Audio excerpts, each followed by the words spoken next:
The support portal in AwesomeQA is designed to streamline your support workflow. It gives you an organized list of all unanswered questions in your community, making sure no question goes unanswered. As you can see on the left side of the screen, all these unanswered questions are listed for you. This list not only consists of questions the bot was unable to answer, but also the ones which the mods haven't answered either. To answer any question from this list, simply click on the open button placed on the right end of the question, and this will open the question directly in the Discord or Telegram chat where it was asked, so you can directly reply there. Similarly, if you want to remove any question from this list to declutter it, you can click on the Mark Resolved button placed here.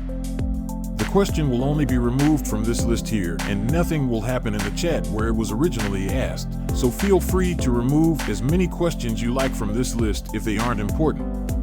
If you click on any of these questions, on the right side you can see the chat that took place after that question was asked. This way you can see if anyone else from the community tried to answer the question and whether the information they provided was accurate or not.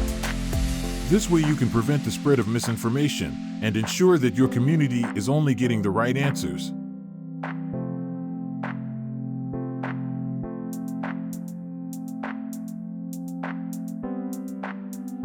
At the top here you can access the filters to view these questions in whichever way you prefer.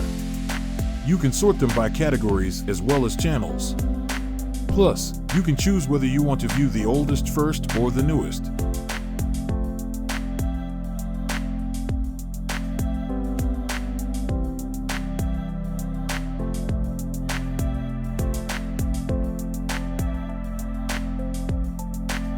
And just like that, now you know how to make the most out of your support portal.